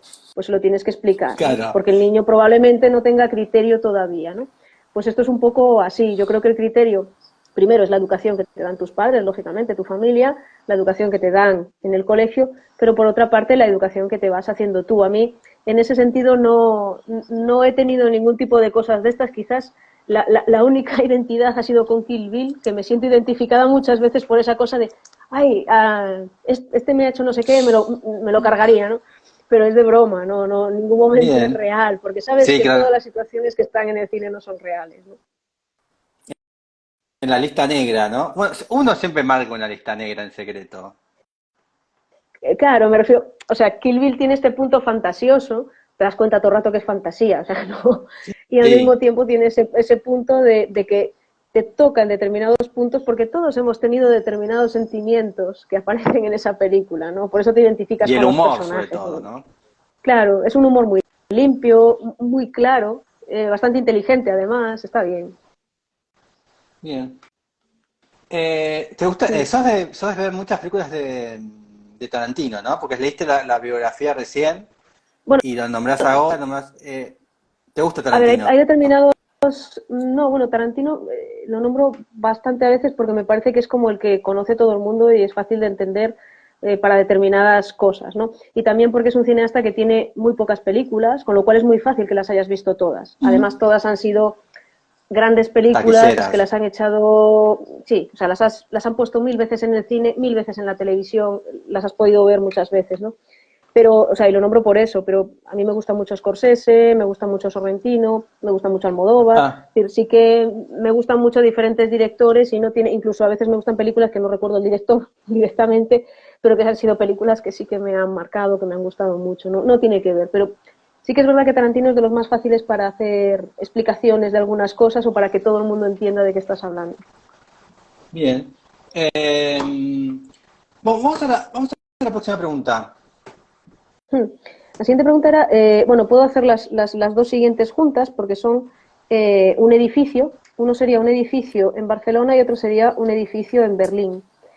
Entonces, edificio en Sí. Barcelona, he hecho un poco de trampa porque en realidad está en Esplugas de Llobregat, que está pegado a Barcelona, pero se considera que es Barcelona en este caso el edificio, que es la Casa Corberó. La Casa Corberó o Espai Corberó, ahora se llama Espai Corberó, es la casa de un escultor que era Xavier Corberó, y en sí mismo, él era escultor, pero es que en sí mismo la casa es una auténtica escultura. Puede ser que la gente la recuerde o la conozca por la película Vicky Cristina Barcelona de Woody Allen, porque es la casa en la que se Sí. supone que vive el personaje de Javier Bardem. Claro. Esta es. Ahora mismo es un museo. Esa es la Casa Corberó, sí. Es autoconstrucción del propio Corberó y es muy interesante porque tiene, bueno, varios aspectos. La primera tiene como esta lectura clásica de la arquitectura del Sí. arco. Por otra parte tiene la repetición que hablábamos, por ejemplo, de las mezquitas, los arcos de las mezquitas. Tiene Mm. espacios interiores muy peculiares y tiene una cosa singular que son los espacios sin función, por ejemplo. O sea, hay espacios que simplemente son para deambular, simplemente están porque tienen que estar, sin función aparente, ¿no? Entonces, ese tipo de razonamientos, o por ejemplo, el desacomplejado de cortar un pilar, como se ve en esa imagen, que de repente los arcos no se apoyan en nada, porque es una construcción que Esto acá. técnicamente es viable, exacto. Entonces, ese tipo de cosas la convierten en una lección de arquitectura bastante interesante, porque tiene técnica, tiene concepción espacial, tiene composición, tiene lenguaje, pero al mismo tiempo tiene como ese punto escenográfico que solamente alguien que se dedica al arte puramente, digamos, como puede ser un escultor o un pintor, es capaz de hacer sin complejos, sin que le importe, ¿no? Decir, bueno, pues voy a colocar ahí una arquería que no significa nada, pero la coloco porque me apetece, y la otra la coloco porque forma una habitación, y en la otra corto eso, el apoyo de un pilar porque me estorba y total, o sea, técnicamente es viable y no pasa nada, ¿no? Es una casa muy interesante. Claro. Ahora, como digo, es un centro cultural que pertenece, bueno, está administrado por el ayuntamiento, y sí que hay visitas guiadas puntualmente. Yo estoy intentando enterarme para poder ir a visitarla porque tengo muchas ganas de verla en persona. Solamente he visto fotografías, documentales, vídeos. De hecho, hay un corto documental que se hizo hace poco muy interesante sobre esta casa, que merece mucho la pena verlo porque capta muy bien la luz y todo esto. Y bueno, la verdad es Sí, que es preciosa. O sea, es una cosa, además es bastante atemporal, no sabes ubicar en qué año puede sí, estar esta es casa, verdad, ¿no? ¿no? Entonces, puede ser del año 50, puede ser del 50, del 60, incluso del claro, 90, ¿no? O del 80. sí. No, Y claro, porque reconocemos, a ver, se parece a un cuadro de Quirico, pero al mismo tiempo se puede parecer a la arquitectura brutalista y al mismo tiempo puede parecer algo parecido a Piranesi. O sea, tiene referencias muy, muy peculiares esta casa y muy dispares entre sí, ¿no? sí. Pues, Entonces, bueno, tranquilamente puede ser de 1954. hmm, sí, sí, sí. Además la fue haciendo, es una casa que tiene un periodo muy dilatado de construcción, se fue haciendo poco a poco, con lo cual también es cierto que es difícil. Está asentada además sobre una antigua masía, sobre el Can Cargol, que es, bueno, no es exactamente una masía, un can es una casa grande, una casa solariega. Con lo cual, bueno, sí que había una Sí. cierta preexistencia, es decir, es muy peculiar la manera de intervenir sobre el lugar preexistente, está casi amurallada por el exterior, es como muy privada, digamos, y tiene espacios interesantísimos dentro, o sea, tiene puertas ocultas o aparentemente ocultas, que probablemente no lo sean, pero en las fotografías lo parece. Los muebles, exactamente, los muebles habituales conviven en un espacio radicalmente opuesto en lenguaje, al mismo tiempo tiene el propio taller del escultor ahí dentro. Entonces es realmente curioso y peculiar. Es como entrar en la propia vida de quien habita ese lugar. Y eso es lo que le hace realmente interesante, ¿no? Sí, los interiores son como no sé si cada vez que abro una foto del interior, no sé si es la misma casa o no, ¿no? O es un invento o no, Mm, porque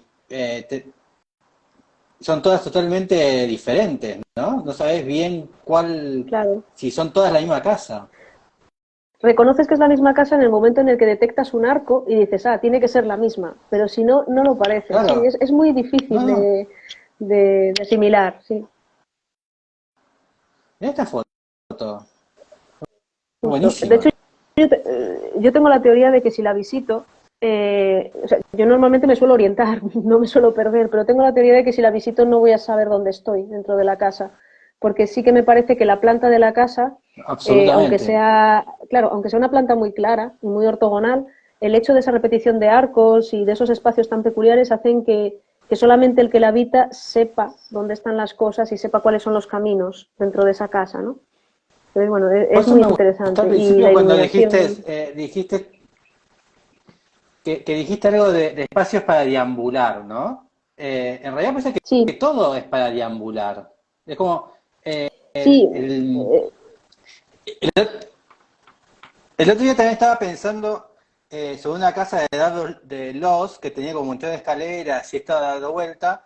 Y te acuerdas cuando ibas a la casa de alguien nuevo que no conocías, o eras más adolescente tal vez, que pedías ir al baño y cada vez que ibas al baño tratabas de entrar en todos los ambientes de la casa, ¿no? Era como que tratabas de ir de claro, chisme, ¿no? Tipo, a ver, y no querías ir al baño, querías recorrer la casa nada más, ¿no? ¿Viste esas cosas de mm, nene? Y en esta cosa pues, sucedía lo mismo, ¿no? Como que claro, tendría ganas de nada más estar deambulando por la casa para ver qué sucede ahí adentro, ¿no? sí. Yo lo que pasa es que creo que en esta casa si vas al baño no sabes volver, o sea, te pierdes ya directamente, Ese, no sabrías, ¿no? sería sería mi mejor lugar, estaría feliz, Claro.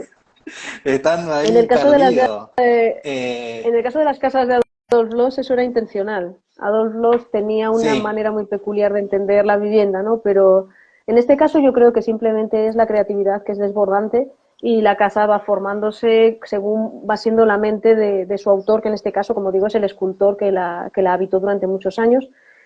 Y para entenderla, eso, en la película Vicky Cristina Barcelona hay varios planos que se llega a entender o a intuir un poquito cómo es la casa. Yo creo que no les dejaron grabar en toda la casa, evidentemente, pero sí que en la parte inferior se llega a entender un poquito cómo es la casa. ahí la voy a buscar porque me acuerdo de la escena, pero no me acuerdo. Sí, bueno, aparece varias veces, aparece al principio cuando se lleva por primera vez a Scarlett Johansson a su casa y después aparece cuando aparece el personaje de Penélope Cruz porque viven los tres en la casa, ¿no? Entonces sí que Claro, yo me acuerdo aparecen de las pintando escenas cuadros. Ah, claro, la casa donde está ella, Penélope Cruz. Mm, sí, Igual, donde viven los tres. ya que sos como cinéfila, las casas Mm, donde vive Penélope Cruz siempre son geniales. ¿Viste la última sí. casa, la última película de Penélope Cruz, que es la Argentina, la de la competencia? ¿La viste? No, La esa todavía película no la vi. Sí, sí, Competencia oficial, se llama la película, ¿puede ser? sí. Que sale también Antonio Banderas, ¿no? Creo, puede ser. Sí, con un argentino, Mm, ¿no? mm. Eh, bueno, la película, mirá la película y mirá la casa de la película. Esta, ¿no la viste todavía? Sí, la película sé cuál es, no, no la he visto, ¿no? Ah, bueno, después mirala, la película, igual la película es buena, es muy buena. Pero mirá Mm, también la casa donde vive, que no sé de quién será la sí. casa, pero que es impresionante. Esta es la casa, ahí está. Ujú. Ahí vive Penélope Cruz. Sí, siempre le ponen casas muy chulas. Incluso en las películas de Almodóvar, las casas en las que vive suelen estar bastante bien también. Aunque sean Sí. casas Bueno, la casa de las cavernas está modestas. buenísima. Mm, sí, sí, La casa siempre de la son caverna fantásticas. ¿cómo se llama la de la caverna? Que vive en una caverna blanca. No lo sé, no me doy cuenta. En la de Dolor y Gloria, las casas estas enterradas Esa, de Castilla, sí, de Castilla-La Mancha, sí, las casas hermosas enterradas, sí, también. sí, sí, sí, siempre Bueno, viven en ahí casas muy era pobre buenas, y sí. también eligieron una casa hermosa para arriba. Claro, pero en aquel momento los que vivían en ese tipo de casas eran pobres, hoy en día es Por al revés, eso, pero en aquel momento era así. en su momento Sí, era sí, pobre ella. claro. Vamos a la próxima pregunta. Ah, no, tenías la Sí, casa de Berlín, tenías la de claro, Berlín. como decía, el edificio en Berlín, que sería lo siguiente, son realmente dos, lo que pasa es que están uno enfrente del otro. Serían el Cine Kino y el Café Moscú, que son los dos del mismo autor. Están situados en lo Cine que sería Kino. Cine Kino. Cine Kino es muy famoso. Eh, además, bueno, estos dos edificios también son bastante cinematográficos, aparecen en Goodbye Lenin y en algunas películas. Forman parte de la etapa en la que Berlín formaba Este, parte de la RDA, o sea, la Alemania dividida. Sí, el cine Kino. Es de un arquitecto que es algo así como Adolf Kaiser o Albert Kaiser creo que era. Bueno, un ahí lo arquitecto voy a alemán, buscar. entiendo. Sí, son arquitecturas que parecen como muy Adolf, soviéticas, pero realmente... No, creo que es Albert Kaiser. Kaiser como Kaiser en Albert. alemán. Creo que es Albert Kaiser. No, no recuerdo el Ahí nombre, sé que vamos. el apellido es Kaiser, se me quedó en su momento. Eh, Son edificios muy interesantes por lo que tienen de vanguardista y sobre todo porque están hechos en la Alemania de la RDA, que es una Alemania aparentemente gris, ¿no? Ahora mismo el cine Kino está pegado a Alexanderplatz, con lo cual hoy en día la gente suele ir a visitarlo. Entonces, en su momento estuvieron bastante denostados ambos, tanto el Café Moscú como el cine Kino, por considerar los vestigios de una RDA que se quería dejar atrás.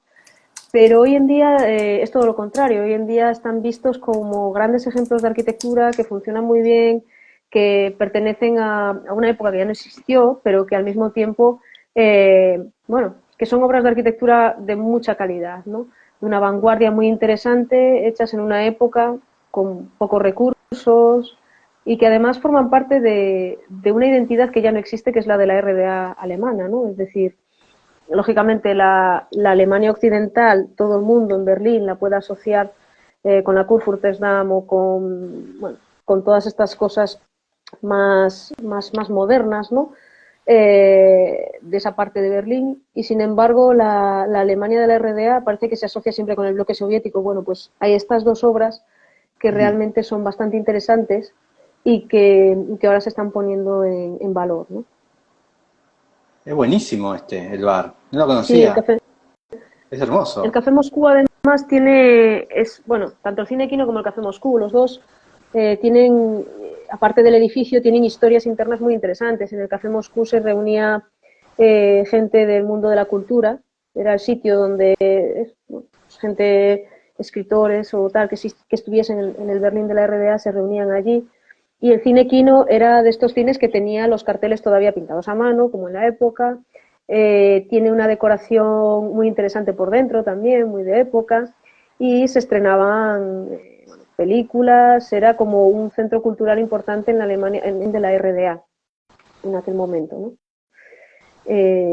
Entonces, bueno, a mí me parecieron interesantes, yo los conocía por fotografías y por películas, y luego fui a Berlín y dentro de los edificios que quería visitar estaban estos dos, que además sé que estaban cerca de Alexanderplatz, y a Alexanderplatz íbamos a ir, con lo cual estaba claro que los íbamos a visitar, ¿no? El Café Moscú estaba cerrado porque era un poquito tarde, pero el Cine Kino estaba abierto y se podía, bueno, estaba iluminado, se podía más o menos observar. Están en una de estas grandes avenidas. Bueno, es bastante interesante. Y el cine Kino creo que sigue en uso hoy en día como cine, o sea, no, o como teatro incluso, porque está bastante bien. El espacio ese de galería en la parte superior, Ahí está. perdón, esa galería en la parte superior es muy interesante porque es justo donde sales, ¿no? del cine. Y sí, tiene una iluminación. Sí, exacto. Esto. Tiene una iluminación Es el foyer. especialmente bonita para lo oscuro que puede ser Berlín, ¿no?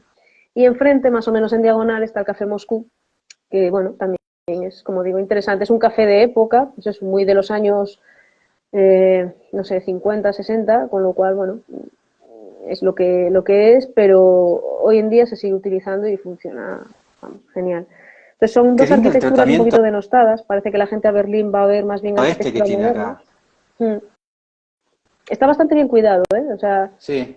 los dos están muy bien cuidados, lo cual también me sorprende porque este tipo de edificios no suelen envejecer bien a veces, pero ambos están bastante bien en general. Y Es bueno, un eso merece la cuadradito pena verlos porque perfecto. normalmente la gente no los visita. Mm. Esta parte tiene un basamento, que te das cuenta que es un basamento de acceso. Mm. Este es el volumen Mm. de salas que, que Mm. los Fayer dan a la ciudad. Así que es como Sí, funcionalmente también es perfecto. sí, además lo identificas muy bien con la arquitectura alemana de aquella época, a pesar de estar en la zona, digamos, soviética. Lo identificas muy bien con aquello y merece la pena, como digo, verlo porque son piezas muy pequeñitas, aparentemente con lo que tiene alrededor, que son los grandes bloques estos de vivienda gigantescos, pero se Estos. identifica, o sea, llama mucho la atención. Sí, sí, todo lo que tiene alrededor son bloques y grandes avenidas con una escala descomunal. O sea, realmente caminar por aquí es, claro, tiene una escala. En lo de enfrente, eso que se ve ahí Y ahí enfrente es el está el Café Café Moscú. Moscú. Está enfrente, Ese sí. también es muy lindo. No sé qué Claro, será esto entonces, bueno, de merece acá. la pena verlos en pareja los dos, porque están los dos uno frente al otro. Y bueno, pues, la verdad es que son muy bonitos y, y muy Ah, entonces interesantes. esta es la parte oriental, es la parte rusa esta. Sí, la RDA, la República Democrática, o sea, que hoy en día están unidas, ¿no?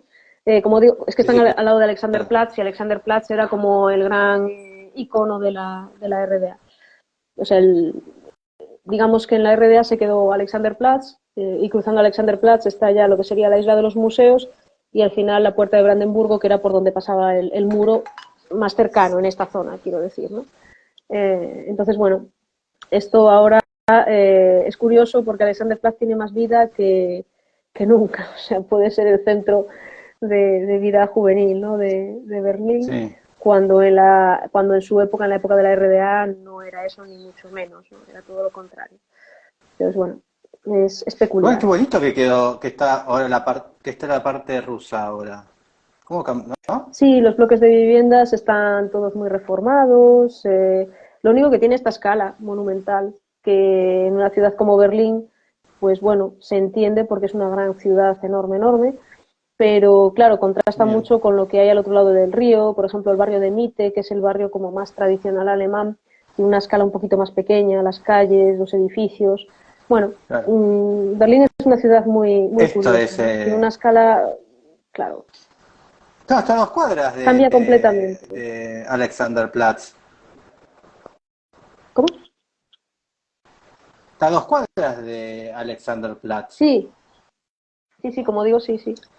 A ver, Berlín dentro de, de las capitales europeas, digamos que es como ¿Qué es esto, no? aparentemente la que se percibe como la más grande. Sí, Alexanderplatz tiene una escala gigantesca.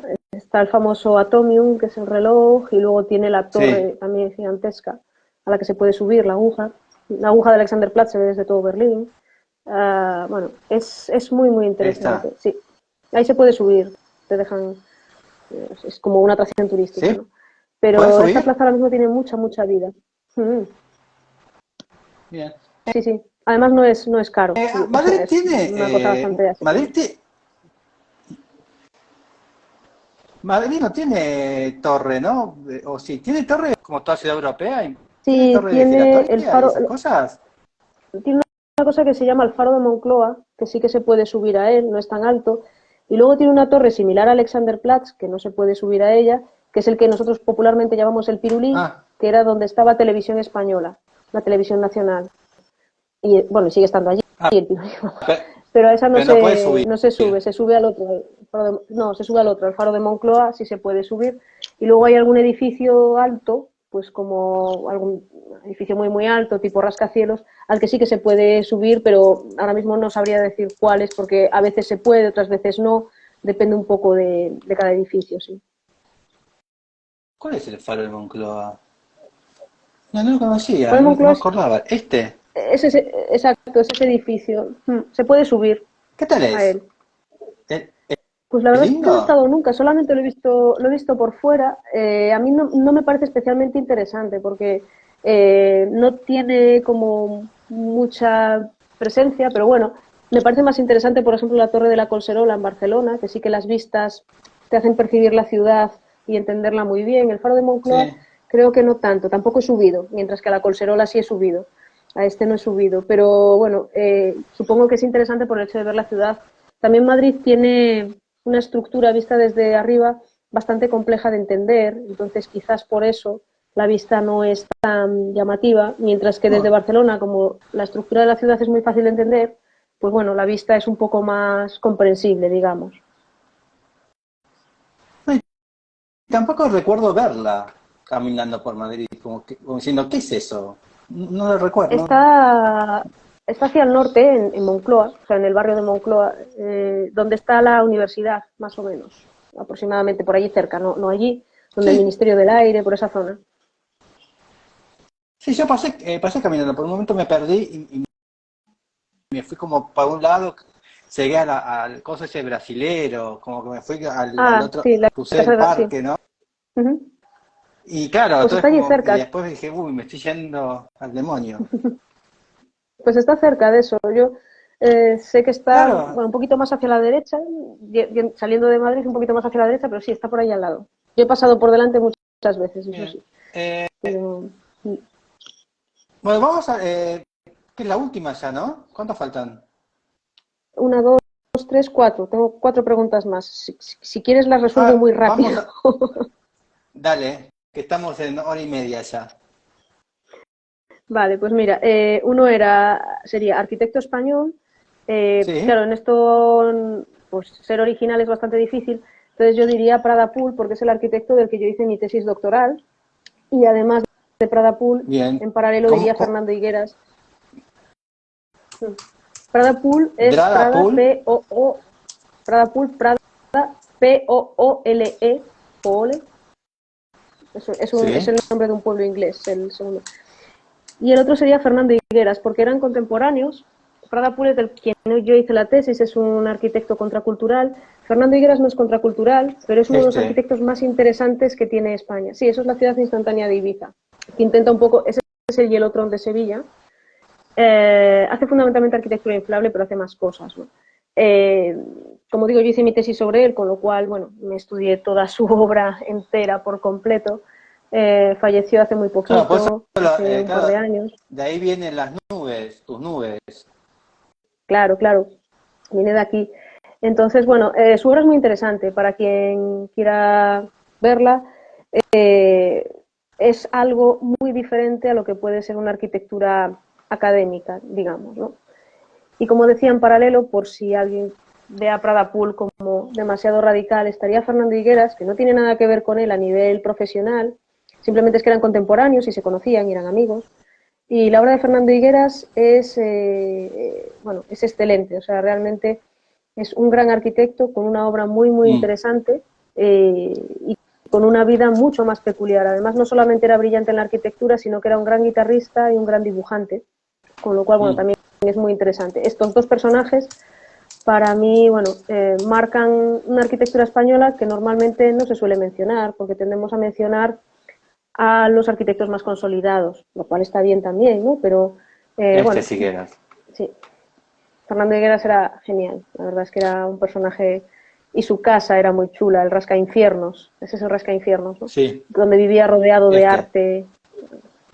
También es visitable en Madrid, es Igual, donde está su fundación. sí. Igual es bastante, últimamente es bastante reconocido Fernando Higueras. A mí me lo nombran bastante seguido, por Porque suerte. hicieron una retrospectiva de él hace relativamente poco y esa retrospectiva le colocó en la posición que merece, ¿no? Porque estaba muy olvidado hasta hace relativamente poco. En el caso de Prada Pool, lo mismo, han hecho una retrospectiva sobre él, pero sigue estando bastante olvidado. Yo hice una tesis doctoral, a él le hizo una ilusión inmensa que alguien estudiase su obra porque él se sentía olvidado también, ¿no? Falleció, como digo, hace Bueno, unos años, a hace un par él, de años. a Prada Pul sos la persona que me lo está enseñando por primera vez. Nadie lo han nombrado por el momento. Claro, porque es un arquitecto, como digo, muy poco reconocido. Como digo, le hizo mucha ilusión lo de la tesis por eso, porque se Muy ponía bueno en valor. esto. A mí, la única persona que me lo mencionó, ese es el palenque de la Expo de Sevilla. Muy Sí, bueno. sí, sí, es que era el arquitecto que traía la vanguardia contracultural a España. O sea, otros traían otras vanguardias, él traía la contracultura. A mí la primera persona que me lo mencionó fue Carlos Quintans, que era el arquitecto que me llevó mi fin de carrera y luego trabajé muchos años con él, pero nadie me había hablado de él nunca. Después sí que tuvimos otro catedrático de estructuras en la carrera, que era Juan Valcárcel, que también me habló de este tipo de estructuras, pero casi nunca nadie te habla de Prada Pool. Es muy raro que alguien te hable de él, ¿no? Y en España, bueno, pues se le está empezando a valorar, le hicieron una retrospectiva hace poco también, pero bueno, no tiene todavía el reconocimiento que debería, al menos, sobre todo, no por tanto la calidad o la cantidad de su obra, sino por el contraste y por la introducción de algo tan radicalmente diferente a lo que se hacía en este país en aquel momento. Mm. Vamos a la siguiente, a ver. Sí, Eh, otro era, bueno, arquitectura de Paraguay. Elegí Paraguay porque a mí me gusta mucho la arquitectura de Solano Benítez. Entonces, bueno, por eso Vamos. elegía. Sí, además he tenido la suerte de verlo en conferencias y de hablar con él personalmente un ratito pequeñito. Y me parece muy interesante su manera de pensar. También tengo la monografía Archives que le hicieron. Y bueno, me parece fascinante y sobre todo tiene esta obrita que hizo, que le llama cuatro, cuatro paredes o cuatro palos, no lo recuerdo muy bien, que es un homenaje al fallecimiento de su padre, que son cuatro piezas colocadas con unos espejos. Me parece de una sensibilidad y de una poética impresionantes más allá de la propia arquitectura, ¿no? Entonces, él me interesa no solamente por la parte teórica, sino porque su obra me parece bastante buena también, muy buena. Cuatro vigas. Eh, Cuatro vigas, eso es, no recordaba el nombre. Es dificilísimo de ver en fotos, porque tiene espejos Ahí por está. todas partes, pero es tan bonita esa obra y tiene una... Entonces, bueno, Ahí está. merece mucho, mucho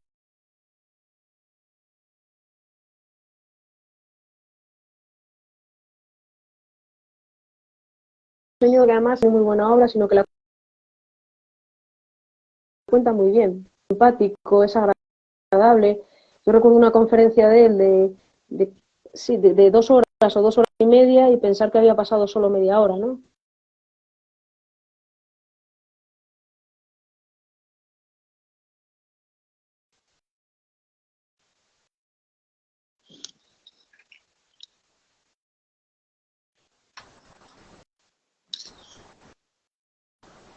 ¿Sí? Que se ha cortado.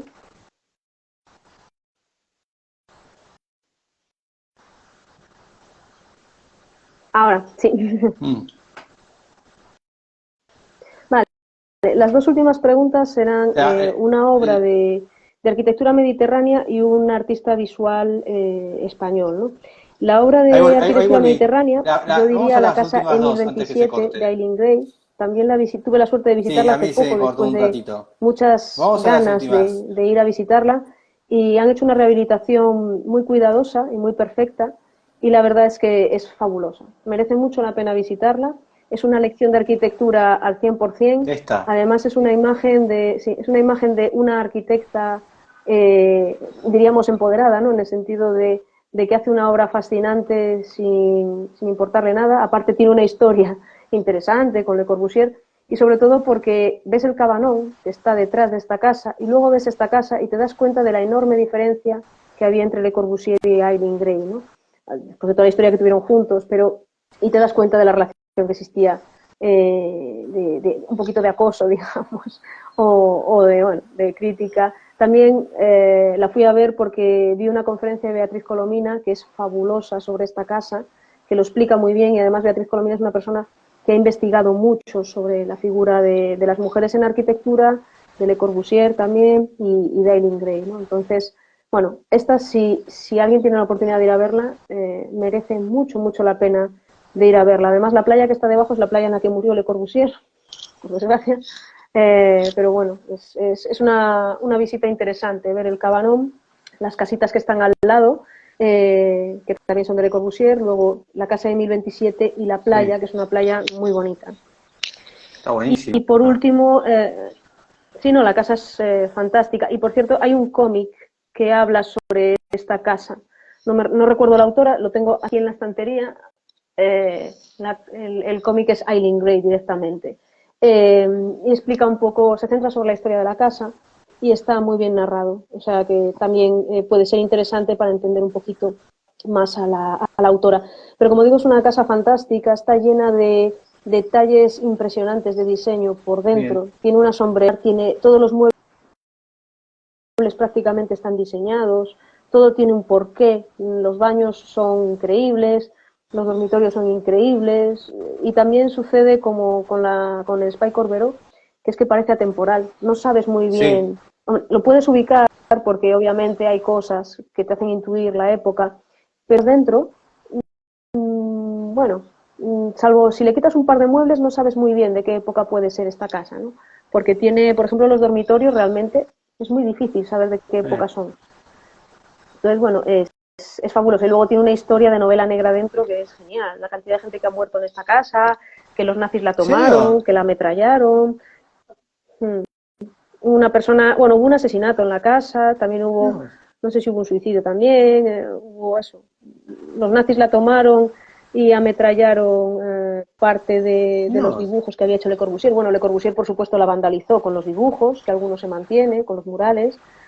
El mural que tenía la esvástica, porque Le Corbusier había hecho un dibujo con una esvástica, ese, casualidad, ese no lo restauraron, ese no está. Bueno, los nazis utilizaron uno de los muros como práctica de tiro.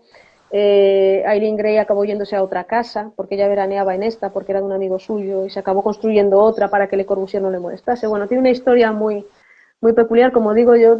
Lo interesante sería ver la conferencia de Beatriz Colomina, que lo explica especialmente bien, y cualquier publicación sobre la casa porque está Dios. muy bien. Bien. Y por último, Así que sería como la casa de la muerte. Es bueno, para Stephen no, a King. ver, la casa está concebida como una casa de verano para los amigos y tal. Lo que pasa es que le fueron pasando cosas muy raras. Es decir, de repente la compra una señora, esa No. señora tiene deudas de juego, no, perdón, esa señora está mal porque tiene no sé qué problema de desequilibrios, entonces no sé qué le pasa, después la compra otro que tiene problemas de juego, entonces hay un ajuste de cuentas. Bueno, la casa tiene sus peculiaridades, pero al Bien. margen de eso es fabulosa, o sea, es una casa magnífica. Ahora mismo es patrimonio francés, o sea, no tiene propietario, se puede visitar precisamente y ha sido restaurada porque pertenece al patrimonio francés y bueno, Francia en temas de estos de patrimonio moderno es especialmente cuidadosa y mantiene muy bien sus monumentos. Bien. Vamos a la artista visual español que has elegido. Sí, y la última era artista visual español. Yo en este caso escogería dos. y intentando que no sean como muy habituales también. Uno sería Julio Medem, que es un director de cine español que últimamente no se prodiga tanto, no tiene tanta producción, pero sí que tuvo grandes películas que visualmente se pueden entender casi como obras de arte y ensayo, como por ejemplo Lucía y el sexo o Habitación en Roma, o Los amantes del Círculo Polar. Son películas un poquito abstractas, en cierta manera, en las que prima la escenografía. Por eso digo que se puede entender casi como obras de arte visuales, más que como cine, si bien tienen argumento. Una de mis películas favoritas de él es Vacas, porque creo que explica muy bien lo que es la posguerra española y la situación de la guerra española desde una perspectiva muy concreta, muy específica y muy pequeña, muy modesta, que bueno, es Euskadi en concreto, se ubica en Euskadi, pero la historia de una familia. Y Ahí cómo está hay Julio cierta Medem. magia, cómo se relaciona con los niños. Este es Julio Medem, sí. Entonces, Julio Medem es muy interesante. Ha tenido mucha polémica en España también por opiniones políticas, pero al mismo tiempo su obra, como digo, estéticamente es genial. Por ejemplo, Lucía y el sexo es una película especialmente sensible y especialmente bonita, en el que está presente la magia, está Es muy presente la linda. vida, está presente las emociones, está muy bien. Y en paralelo a precisamente Lucía y el sexo, escogería a Miquel Barceló como autor visual español también, porque Miquel Barceló tiene, junto con Isaac y la Cuesta, que es un director de cine español también muy bueno, El cuaderno de barro, que es un documental sobre una serie de obras que Miquel Barceló hace cuando pasa una temporada viviendo en África, ¿no? Entonces, el cuaderno de barro, que además creo que está en abierto por internet por todas partes, yo invitaría a todo el mundo a verla también porque es un ensayo sobre actividad Esta. y la creatividad desde lo más original, es decir, desde el tratamiento de la materia, es muy matérica. Y es muy interesante porque tanto Isaac y la Cuesta como Miquel Barceló trabajan juntos en este documental y los dos entienden muy bien al otro y se manifiesta muy bien qué es lo que han querido expresar, ¿no? Miquel Barceló, además, en aquel momento era un artista un poco maldito en España, estaba un poco mal visto por una serie de razones, no entiendo muy bien por qué. Nunca profundicé mucho en la polémica, pero sé que se marchó a África un poco hastiado de la situación en España y luego volvió y obviamente se le reconoció mucho, ¿no? Pero bueno, como digo, este Bien. documental es muy, muy interesante sobre la creatividad, sobre la sensibilidad con el lugar, con la cultura de la gente del lugar, aunque no hables mucho el mismo idioma, porque se entienden en francés, pero bueno, en francés de aquella manera, un poquito, porque hay lenguas autóctonas. Es muy, muy interesante y está hecho como desde una visión relativamente humilde y honesta. No, como digo, tampoco tiene muchas pretensiones, simplemente expresa lo que quiere expresar. Y luego, bueno, lógicamente la obra de Bien. Miquel Barceló pues es fantástica. Eh, Todo lo Eh, que hace. Muchas Eh, veces, es, sí.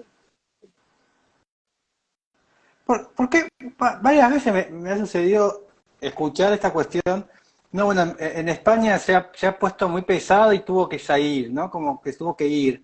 Eh, ¿Qué sucede con los medios o con la expresión o el periodismo español que mucha gente como que se tiene que ir de España? ¿Qué pasa con eso? bueno, esto puede ser opinión personal, pero en muchos casos, y en el caso de Miquel Barceló no lo recuerdo muy bien, pero en otros casos suele ser por cuestiones políticas. Es decir, que alguien da una opinión ideológica, opina sobre algo relativo a la política y automáticamente se produce una magnificación o una postura concreta de parte de la sociedad respecto a esa ideología que ha manifestado ese artista. ¿Pero Normalmente, tan y supongo que esto agresivo sucede, es? sí, esto yo creo que sucede en más culturas, pero en España normalmente, por ejemplo, sucede con el cine. Cuando se hace la gala de los Goya, que son los premios del cine español, siempre se habla desde ciertos medios diciendo que esa gala está politizada, simplemente porque se cree que el cine español pertenece a una ideología más progresista de izquierdas, mientras que a cierta parte del país esto le parece mal. Bueno, entonces muchas veces sucede esta clase de conflicto. Otras veces tiene que ver con otra cosa. En el caso de Julio Medem, por ejemplo, es porque hizo un documental llamado La pelota vasca, en la que intentaba explicar el problema del terrorismo en Euskadi a través de testimonios de 40 personas y 2 personas decidieron que se retirara su testimonio de la película. Entonces eso causó una cierta polémica. Aún así, ese documental creo que es el documental más visto de la historia del cine español o algo así. Porque ahonda sobre un conflicto que para nuestro... Sí, la pelota vasca. Para nuestro país es completamente identitario, ¿no? Que tiene que ver con ciertas heridas que no se han cerrado y que siempre están presentes, ¿no? Entonces, el mundo de la cultura achaca mucho esa clase de conflictos que todavía existen.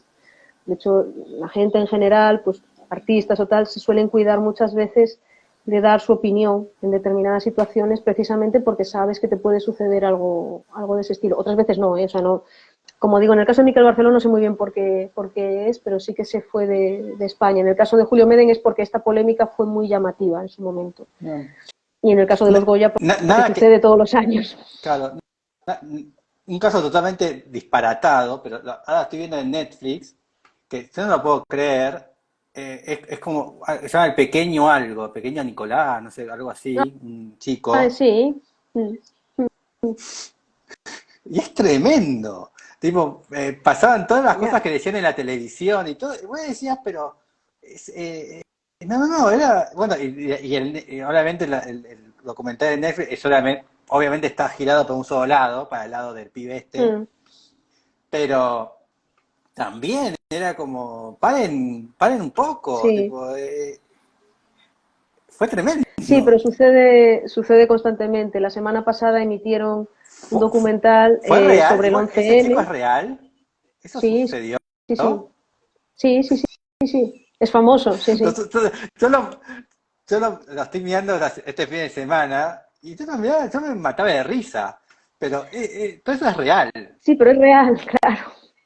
Hay determinadas cosas que nos parecen locas. Uno, bueno, a veces nosotros No, vemos para que cosas no que lo suceden conocen, en... era un chico de 18 años que decía que era Mm, intermediario de los reyes y el presidente, mm, como, y mm. la gente se lo creía, y le pagaban todo. Sí, sí, consiguió de alguna manera suplantar una identidad que no le correspondía y vivió, ¿no? O Pero sea, con vivió de eso 18 durante años, un tiempo hasta que lo pillaron. Sí, hay gente que es muy pero espabilada para 18 eso. años tenía. Sí, en España tenemos una novela que es anónima, que se llama Lazarillo de Tormes, que tiene que ver con la picaresca, que es lo que, bueno, pues ese es el origen de la picaresca. Bueno, pues va un poco en esa línea. En España existe el concepto picaresca y hay mucha gente que es capaz de manejar esos términos. Hay otra gente que no. Algunas sí lo es, Claro, sí.